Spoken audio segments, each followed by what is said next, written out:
Bienvenidos a La Otra Mirada, al hecho, a la pieza, al hombre, un trazo a la imaginación y a la belleza de las artes. Camille Pissarro fue uno de los miembros más prominentes del impresionismo y cofundador del grupo, uno de los padres del impresionismo encargado de pintar la Francia rural. A él nos referimos hoy en La Otra Mirada.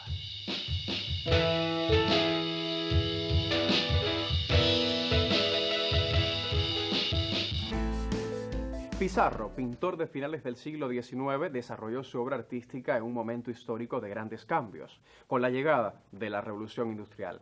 Esa transformación de la sociedad reflejada en el desarrollo de las ciudades quedó plasmada en sus obras en las que se postula como testigo. Si el impresionismo fuera una constelación, muchos mirarían directamente a sus estrellas más brillantes, Monet, Renoir, Degas. Pero entre esas luces centelleantes hay una figura que lo sostuvo todo desde el fondo, como una fuerza silenciosa y constante. Camille Pissarro. No fue el más escandaloso, ni el más vendido, ni el más citado, pero sin él, el impresionismo no habría existido tal como lo conocemos. Fue el primero en apostar por la revolución de la luz, y el último en abandonarla. El único que participó en todas las exposiciones impresionistas, el puente entre generaciones, el mentor generoso, el corazón del grupo. Camille Pissarro, 1830-1903, nació en el Caribe, murió en París y vivió en los márgenes de casi todo. No fue un artista de moda, ni un genio precoz. Fue, sobre todo, un hombre comprometido con una idea, que el arte debía capturar la vida tal como se siente, no como se impone. Con su paleta clara, su trazo suelto y su ética anarquista, Pissarro pintó la vida campesina, los caminos de tierra, las calles obreras, los puentes de París y las estaciones de tren, sin idealizar nada, pero dignificando todo. Infancia y herencia multicultural. Jacob Camille Pissarro nació el 10 de julio de 1830 en la isla de Saint Thomas, entonces colonia danesa. Su familia era de origen judío sefardí, comerciantes establecidos en el Caribe. Su infancia transcurrió entre paisajes tropicales, calor húmedo y una mezcla de culturas. A los 12 años fue enviado a Francia a estudiar en Passy, cerca de París. Allí conoció el dibujo, la pintura, la literatura, y algo cambió para siempre. Cuando regresó a la isla como joven adulto, trabajó en el negocio familiar, pero su pasión por el arte ya no podía ocultarse. En 1852 conoció al pintor danés Frits Melby, con quien viajó a Venezuela durante 2 años. Fue allí, en Caracas, donde Pissarro comenzó a pintar en serio. Paisajes urbanos, escenas de mercado, retratos de la vida popular. Esa experiencia lo marcó profundamente, porque desarrolló su estilo inicial y además se enamoró del pueblo, de lo cotidiano, de lo que otros artistas ignoraban. Regreso a Francia y formación. En 1855 volvió definitivamente a París. Visitó la Exposición Universal y descubrió la obra de Courbet, Corot y Millet. No tardó en identificarse con ellos, especialmente con la mirada realista sobre la naturaleza y la clase trabajadora. A diferencia de los pintores académicos, Pissarro no idealizaba el campo, lo vivía. Estudió en la Académie Suisse, un espacio más libre y experimental que la oficialista École des Beaux-Arts. Allí conoció a Monet, Cézanne, Guillaumin y otros jóvenes que, como él, buscaban una nueva manera de pintar. En esa comunidad artística florecieron amistades, debates, descubrimientos técnicos, pero sobre todo surgió una idea. Había que salir del estudio y pintar al aire libre. Había que captar el mundo en movimiento. Primeras obras y rechazo institucional. A lo largo de la década de 1860, Pissarro comenzó a desarrollar su estilo personal. Pintaba paisajes rurales, escenas agrícolas, figuras sencillas. todo con una sensibilidad directa, sin adornos. Su pincelada se volvía cada vez más suelta, la paleta más clara, el encuadre más natural. Pero el salón oficial, controlado por la academia, no aceptaba esa manera de pintar. Consideraban sus cuadros borradores, inacabados, vulgares. La crítica los despreciaba. El público los rechazaba. Y sin embargo, Pissarro insistía, no por arrogancia, por convicción. Vivía con escasos recursos en aldeas como Louveciennes o Pontoise. Vendía muy poco, a veces nada. Su familia sufría, pero él se negaba a rendirse. Tenía la certeza de que esa manera de pintar, honesta, viva, luminosa, era el futuro del arte. La guerra, el exilio y la pérdida. En 1870 estalló la guerra franco-prusiana. Pissarro, como muchos otros, tuvo que huir. Se refugió en Londres junto a Monet. Allí, ambos descubrieron a Turner y Constable y desarrollaron nuevas ideas sobre la luz y el color. Pissarro pintó escenas de Sydenham y Norwood con una paleta que ya anticipaba el impresionismo. Cuando regresó a Francia en 1871, descubrió que su casa en Louveciennes había sido ocupada por soldados prusianos. Más de 1.500 de sus obras fueron destruidas. Años de trabajo, de búsqueda, de esfuerzo, borrados. Pero no se rindió. Volvió a pintar desde cero y con más fuerza. La fundación del impresionismo. En 1874, Pissarro se convirtió en uno de los organizadores clave de la primera exposición impresionista. Fue el mayor de los expositores y el más respetado. Monet, Renoir, Degas, Sisley.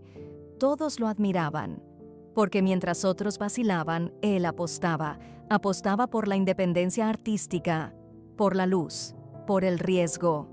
Su obra de este periodo muestra caminos de tierra, campesinos trabajando, árboles vibrantes, cielos cambiantes. Su pincelada es ligera, vibrante, libre, pero igualmente metódica.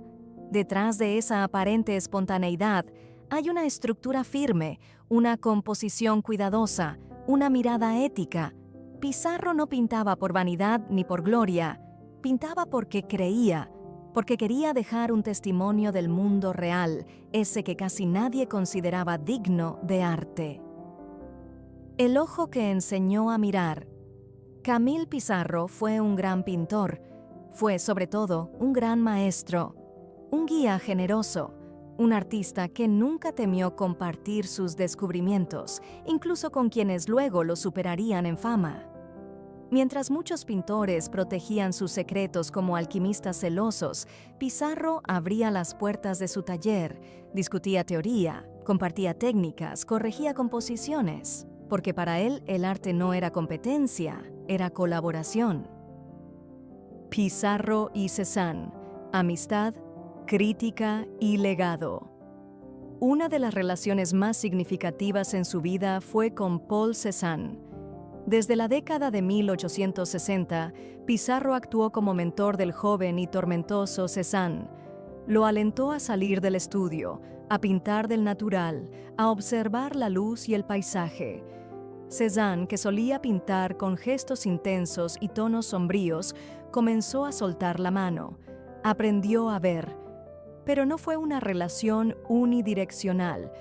Con el tiempo, Cézanne desarrolló un enfoque más estructurado, más geométrico, y Pissarro, en lugar de resistirse, se dejó influenciar. En sus obras posteriores, especialmente en los años 80 y 90, se nota esa búsqueda de equilibrio entre lo sensible y lo constructivo, lo emotivo y lo racional. Fue una amistad que alimentó a ambos, aunque como en toda relación intensa, también tuvo sus distancias. Pissarro admiraba a Cézanne, y Cézanne, a pesar de su carácter hosco, lo consideraba un ejemplo moral y artístico. Lo llamó humilde y colosal, dos adjetivos que raramente conviven y que definen a Pissarro con precisión. Gauguin, el alumno que se desvió. Otro discípulo notable fue Paul Gauguin. Durante un tiempo vivió en casa de Pissarro. Aprendió la técnica impresionista, la observación directa, el uso del color. Pero pronto tomó un camino muy diferente hacia el simbolismo, lo exótico, lo mitológico. Gauguin quería pintar ideas, sueños, visiones. Pissarro prefería los campos de patatas. Aunque se respetaban, terminaron distanciándose. Pissarro veía en Gauguin un exceso de ego, una traición a la ética del realismo. Para él, el arte debía ser sincero, no decorativo ni moralizante, y aunque reconocía el talento de su exalumno, no compartía su estética ni su búsqueda espiritual. Una técnica en evolución. A lo largo de su carrera, Pissarro no dejó de experimentar. Su estilo se fue afinando, pero nunca se volvió formulaico. A diferencia de muchos de sus contemporáneos, no se estancó. Siempre buscaba algo nuevo, un modo distinto de resolver la luz, el espacio, la textura. Durante sus años en Pontoise y Éragny, sus paisajes rurales adquirieron una frescura inconfundible. Pintaba desde la ventana, desde el campo, desde las rutas polvorientas. Su pincelada era suelta, pero firme. El color vibraba en pequeños toques, como si la tela respirara. No idealizaba la naturaleza, la hacía vivir. Abordó el retrato y la figura humana, aunque con menos frecuencia que el paisaje. Sus campesinos no posan, trabajan, descansan, caminan. Son parte del entorno, no protagonistas teatrales. Hay en ellos una dignidad silenciosa, una humanidad sin grandilocuencia. Pissarro nunca quiso pintar héroes, sino personas reales. El paso al puntillismo. En los años 885 a 890, Pissarro se interesó por el neoimpresionismo, especialmente por las teorías ópticas de Georges Seurat y Paul Signac. Comenzó a experimentar con el puntillismo, una técnica basada en aplicar pequeños puntos de color puro que se mezclan en el ojo del espectador. Fue una decisión valiente. No muchos artistas consolidados se atreven a cambiar radicalmente de estilo después de los 50 años. Pero Pissarro no era un pintor aferrado a sus hábitos. Estaba dispuesto a aprender, a probar, a fallar. Sus obras de este periodo, como la recolecta de heno en Éragny o recogida de manzanas en Éragny-sur-Epte, muestran una nueva sensibilidad, más estructurada, más analítica. Cada punto de color es parte de un sistema, pero incluso en esta etapa, su pintura no pierde frescura. Su mirada sigue siendo compasiva, su campo, aunque teórico, sigue lleno de vida. ¿Renunció a sí mismo? Muchos críticos han debatido si esta etapa puntillista fue un desvío o una evolución. Algunos piensan que perdió algo de su espontaneidad, otros que ganó rigor y solidez. Lo cierto es que, como siempre, Pissarro buscaba nuevas formas de ver, no por moda, más por necesidad interior. Él mismo escribió: «Los impresionistas habíamos llegado a una especie de punto muerto. Seurat nos trajo una nueva ciencia, una nueva lógica». Esa frase revela una vez más su humildad. Pissarro no quería tener razón, quería comprender, y si eso implicaba abandonar sus certezas, lo hacía. Pissarro en París. El ciclo urbano. En sus últimos años, debido a una enfermedad ocular, Pissarro ya no podía pintar al aire libre en invierno. Así que comenzó a trabajar desde habitaciones de hotel en París, mirando por las ventanas. Desde allí capturó plazas, avenidas, estaciones y puentes con una nueva perspectiva. Esas vistas urbanas como Boulevard Montmartre en la mañana gris combinan su amor por la vida cotidiana con una paleta más refinada. La ciudad no es una excusa para la composición, es un organismo vivo.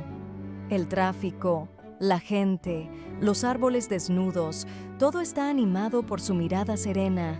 Incluso en el bullicio urbano, Pissarro encuentra calma.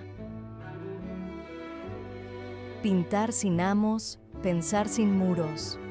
Camille Pissarro, además de un pintor excepcional, fue un pensador, un lector voraz, un hombre que reflexionaba sobre el lugar del arte en la sociedad, el rol del artista y la posibilidad de un mundo más justo. Su pintura, en apariencia tranquila, lleva dentro una revolución silenciosa. Pissarro no necesitó proclamar nada, bastaba con mirar cómo y qué decidía pintar. El pensamiento anarquista. A diferencia de la mayoría de los impresionistas que se preocupaban por la técnica, la luz y la experimentación visual, Pissarro además se sumergió en el pensamiento político. Admiraba profundamente a los anarquistas Pierre-Joseph Proudhon, Mikhail Bakunin y Élisée Reclus. Leía sus obras, mantenía correspondencia con intelectuales libertarios e incluso participó en círculos de discusión política. Pero su anarquismo no era panfletario, no marchaba por las calles ni pintaba banderas.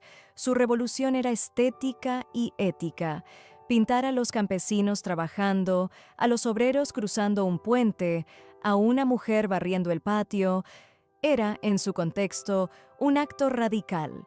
En una época en que el arte celebraba la burguesía, el exotismo o la mitología, él eligió al pueblo. Pissarro no pintaba a los pobres para dramatizarlos, ni para convertirlos en íconos. Los mostraba como sujetos dignos, como parte esencial de la vida, como lo que son, el corazón que mueve el mundo. Su pintura como postura ética. En sus diarios y cartas, Pissarro habla de su deseo de romper con el academicismo, no solo en lo técnico, también en lo ideológico. Detestaba la pintura decorativa, los encargos oficiales, las obras hechas para complacer al poder o al mercado. Decía, el arte no debe estar al servicio de la vanidad, sino de la verdad. Su elección de temas lo prueba. Mientras Monet pintaba jardines exuberantes y Degas se centraba en bailarinas y escenas interiores, Pissarro salía al campo y se enfrentaba al polvo, al frío, al trabajo duro.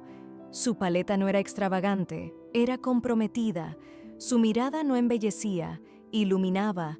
Pissarro no pintaba para impresionar, pintaba para entender, y en esa decisión reside su grandeza, porque no buscaba adornar el mundo, quería transformarlo desde la mirada. Rechazo de la gloria y tensión con el mercado. Pissarro vivió con dificultades económicas durante casi toda su vida. Vendía poco, y cuando por fin comenzó a tener reconocimiento, nunca se entregó a las exigencias del mercado. No repetía fórmulas, no pintaba lo que se vendía, no aceptaba suavizar su estilo para los compradores. Incluso discutió con su propio marchante, Durand Ruel, quien le pedía que volviera a pintar de forma más impresionista, abandonando el puntillismo. Pero Pissarro se mantuvo firme. Yo no pinto para los críticos ni para los compradores, pinto para mí y para la verdad, escribió. No buscaba la consagración, le interesaba más la coherencia, la fidelidad a su búsqueda. En un tiempo en que el arte comenzaba a convertirse en mercancía, él defendía la pintura como forma de pensamiento y resistencia. Una conciencia dentro del impresionismo. Aunque participó en todas las exposiciones impresionistas, algo que ningún otro hizo, y fue uno de sus fundadores más importantes, Pissarro siempre fue un poco distinto del resto. Monet era el ojo, Degas, la forma, Renoir, la sensualidad. Pissarro era la conciencia. Nunca se dejó llevar por el deslumbramiento de la técnica. Si el impresionismo era una celebración de la luz, él la usaba para revelar algo más profundo: la vida real, el trabajo, la dignidad cotidiana. Nunca se quedó en lo superficial. Incluso en sus cuadros más alegres hay una profundidad ética, una humanidad silenciosa que se impone sin palabras. Fue el más generoso del grupo. Aconsejaba a los jóvenes, escribía cartas alentadoras, compartía sus ideas sin reservas. Cézanne, Gauguin, Seurat, Signac, todos le deben algo, pero pocos le reconocieron en vida el papel de guía silencioso que ocupó. El artista como ser político. Pizarro nunca usó la pintura como propaganda, pero tampoco la entendía como evasión. Para él, todo acto creativo tenía implicaciones sociales. ¿Qué se pinta? ¿Cómo se pinta? ¿Desde dónde se pinta? Son decisiones políticas. Por eso su obra está llena de caminos rurales, casas humildes, árboles comunes, gente de a pie. Porque entendía que el arte debía dejar testimonio del mundo real y no del mundo idealizado. Su anarquismo no se expresaba en símbolos, lo hacía con elecciones concretas, y esa coherencia lo convirtió en un raro ejemplo de integridad artística. Incluso cuando fue cuestionado por otros impresionistas por sus vínculos políticos, no se retractó. Dijo: «No puedo pintar lo que no siento, y siento que hay una injusticia en que el arte ignore a quienes más trabajan». Pizarro y el paso del tiempo.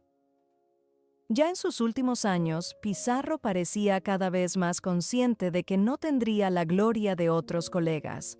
Monet se convertía en celebridad. Renoir era invitado por presidentes. Él, en cambio, seguía pintando desde sus ventanas, en soledad, con humildad.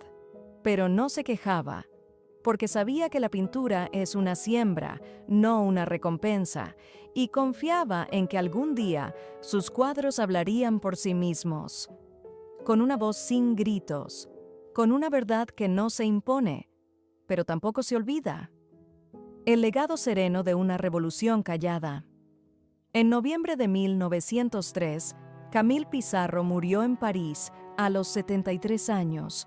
Había pasado gran parte de su vida en los márgenes, del mercado, de la crítica, de la gloria, pero nunca dejó de pintar, ni un solo año, ni un solo invierno, ni un solo día sin mirar el mundo con la misma paciencia, con la misma fe en la luz, con la misma voluntad de entender. No fue un genio trágico, ni un héroe maldito, fue algo más raro, un hombre coherente, un artista fiel a su causa, un revolucionario que no alzó la voz, pero dejó una obra que aún resuena como un susurro firme en medio del ruido. En sus últimos años, afectado por una enfermedad ocular crónica, Pizarro ya no podía salir al aire libre como antes, pero no dejó de pintar. Desde las ventanas de hoteles parisinos, capturó el ir y venir de la ciudad, la Place du Théâtre Français, la Avenue de l'Opéra, el Boulevard Montmartre. Sus cuadros desde la ventana no eran una limitación, eran una nueva mirada. La ciudad, tantas veces retratada como símbolo del progreso o del lujo, aparecía en sus obras como un organismo vivo, lleno de trabajadores, movimiento, arquitectura y ritmo. Las pinceladas seguían siendo sueltas, vibrantes, pero ahora con una sensibilidad aún más fina, más interior.